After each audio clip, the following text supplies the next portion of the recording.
So, welcome back, and in continuation to my previous video on electromagnetic induction, we will be solving some basic questions based on the concepts. In previous video, I just clarified the basic concept of electromagnetic induction. We also discussed about the various experiments conducted by Faraday's and then Faraday's two laws of electromagnetic induction. Here in this video, we will be solving few questions.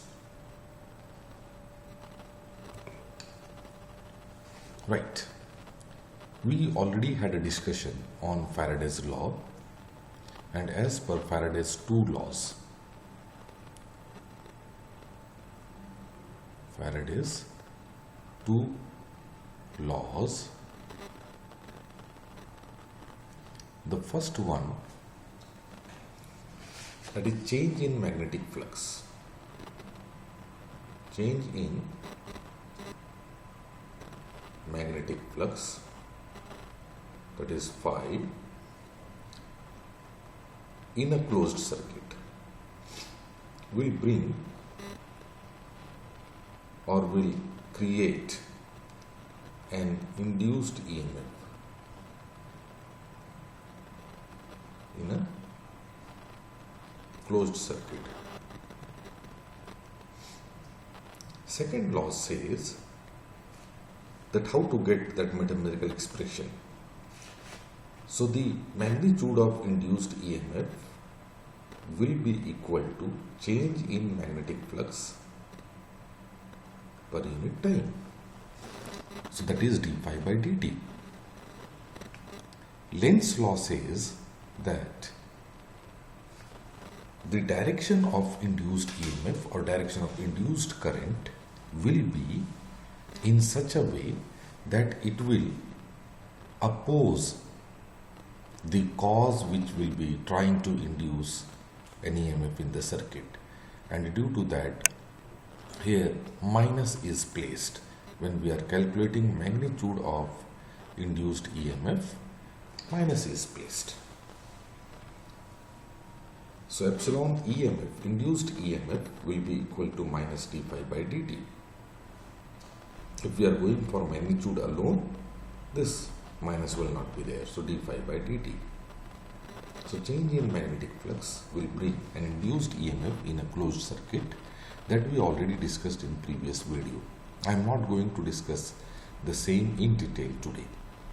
Based on that, we will be solving few questions which already came in CBSE earlier. Right. This type of very basic questions can come in competitive examinations. Like here it is given. Let us go to the question. Solution of the question. So an air-cooled solenoid, suppose a solenoid is there. Like this, solenoid are having tons of coils. Okay, and is, suppose it is A and the another end is B. It is air cooled, no iron core is placed, air cooled solenoid with length 30 centimeter. Its length is given as 30 centimeter.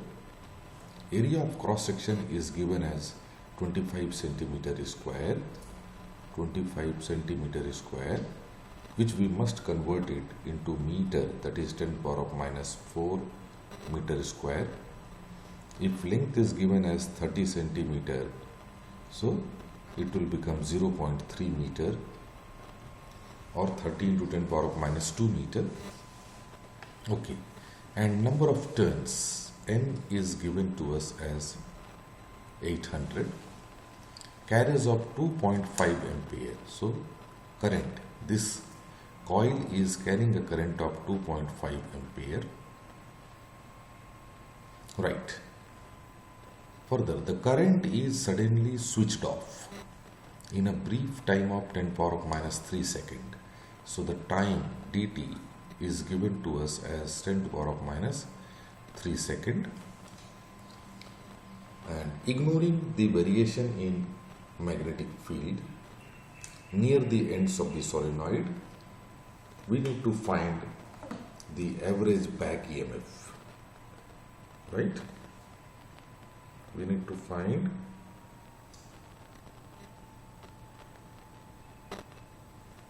the average back EMF which is induced across the ends of the open switch in the circuit. So as we know that epsilon is equal to minus d phi by dt, which will be minus of phi 2 minus phi 1 by t2 minus t1, we can say, right? t2 minus t1, and t2 minus t1 is 10 to the power of minus 3 second given. We also know that phi, if we are calculating, it will be asking us to have magnitude of magnetic field and area of cross section. Area of cross section is already given, but magnitude of magnetic field we do not have. It means we need to calculate. Then only we will be able to calculate phi 2. So phi 1 here, phi 1, when the current is flowing through the coil, we need to find magnetic field. So magnetic field, we know that a current carrying coil, that too in a solenoid, if we are finding the magnetic field, the formula is mu 0 Ni, okay, per unit length. Mu 0 Ni per unit length. Okay, right. So now magnetic field. So this magnetic field will be constant, ignoring the variation. There is no variation in magnetic field. It means flux is variable. Okay, so phi 1 will be magnetic field, that is mu 0 Ni, and the flux also will be multiplied with the number of turns. The total flux in that solenoid will be, so BA will get multiplied with number of turns also. So it is N mu 0 Ni A divided by L. This will be the magnetic flux. Okay.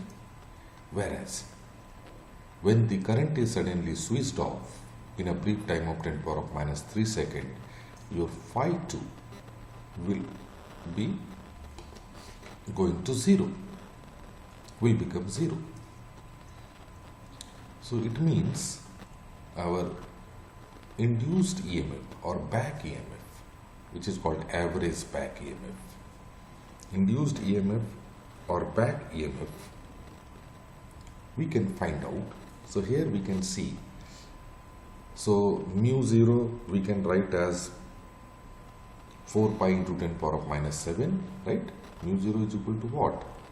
Mu 0 is equal to 4 pi into 10 to the power of minus 7, right? Pi is what? 4.34 into 3.14 into 10 to the power of minus 7. That we can place the value. Okay, n into n, so n is there 800 tons, fine. Again, mu 0 is 4 into 3.14 into 10 to the power of minus 7. Again, n is 800 turns. Again, I is given as 2.5 ampere, right? And area of cross section, it is 25 into 10 to the power of minus 4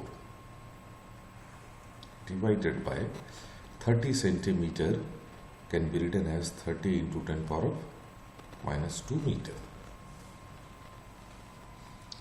When we will solve, I know you can solve it now. Okay, so when you will solve this mathematical expression, So this is actually not EMF, it is phi 1. It is phi 1. Okay, right. So this has given. Now when we will write, when after calculation of this one, if suppose EMF we will be getting. Okay, so that EMF, how we will be finding out? Okay, EMF, or directly we can write also here as EMF. So because you see here minus of phi 2, phi 2 is 0 and minus of minus phi 1. So in this case it will become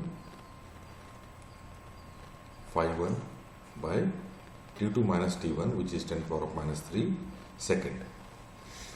So if we will be multiplying here with 10 to the power of minus 3, we will be getting here as back EMF itself. Back EMF itself we can calculate. Okay, I need to go to next slide, so that's why I am putting it here itself. And this will be giving you the value of, okay, so what after calculation we will find? We will find the value, this T, that is 16.74 volt. In case you are not getting this value after calculation, just comment.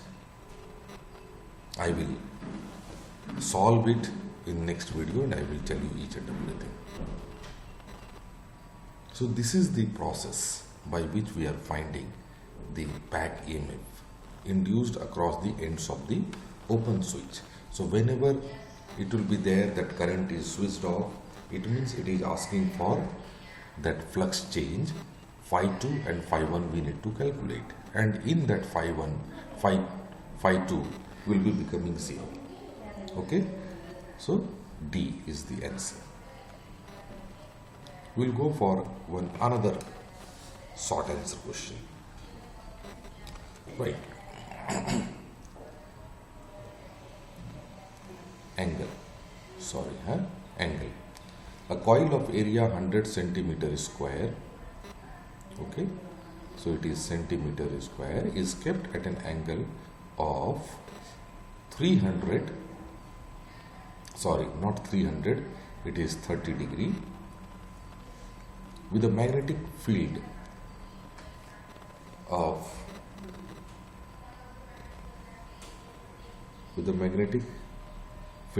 10 to the power minus 1. Okay, actually it is 10 to the power of minus 1 Tesla. The magnetic field is reduced to 0 in 10 to the power minus 4 second.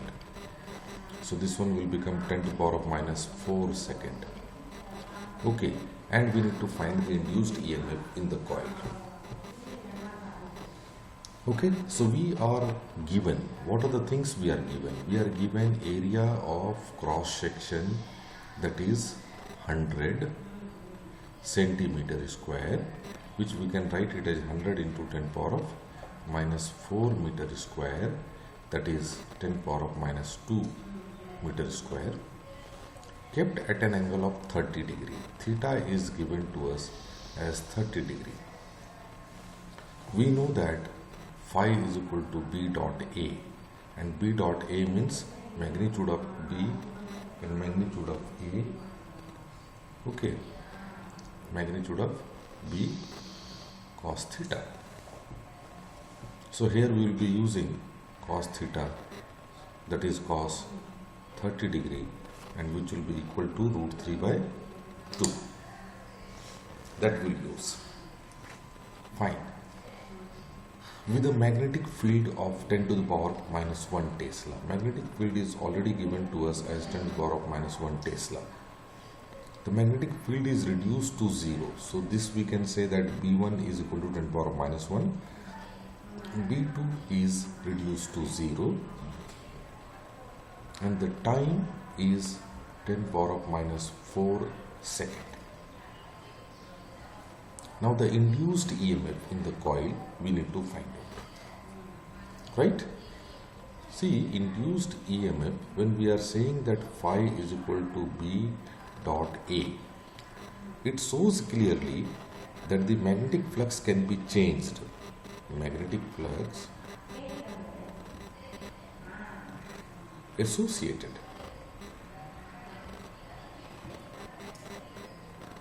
with the coil can be varied by two ways. One, by varying magnetic field, magnitude of magnetic field. Second, by varying cross-sectional area. We have already seen, we can see that motional EMF when we will be describing. So that motional EMF is due to the change in cross-sectional area. Okay, so here magnetic field is changing, B1 and B2.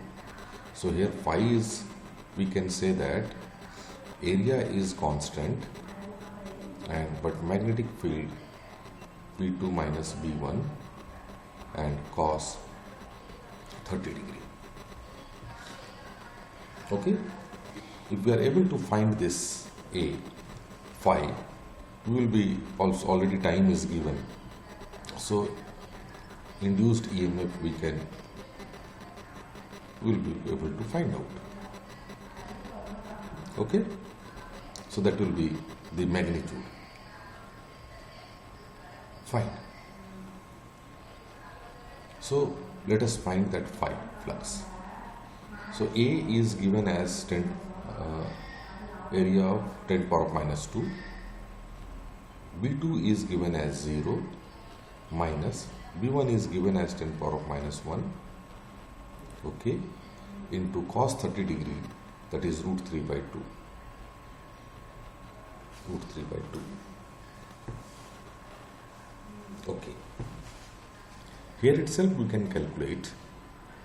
So 10 power of minus 2 into 10 power of minus 1 into root 3 by 2. Now, if we are finding induced EMF, so this one will be, so your d phi, so d phi will be 10 power of minus 2 into 10 power of minus 1 or 10, right, into root 3 divided by 2 and into 10 power of minus 4. Okay, so this will be giving us as root 3 into 10 power of minus 3. So in the numerator 10 power of minus 3, this 10 to the power of minus 4 will go at the top, so it will become 10 power of 4 and divided by 2. So we will get 10 root 3 by 2, which will cancel it. Volt it will be, so 5 root 3 volt will be the answer, right? So the answer will become 5 root 3 volt. So in this way we solve the questions which are related to electromagnetic induction. Some more are there. It's not that this is the basic of finding induced EMF and induced current. If resistance of the circuit is given, further we will be able to find even induced current also by utilizing the formula I is equal to EMF, induced EMF by resistance. So it is just one step above. Fine. We will stop here only, and I hope you all have understood the basic concepts on calculation of induced EMF. We will come like this with many videos in the coming days, and the main motto is students should understand clearly. Thank you very much.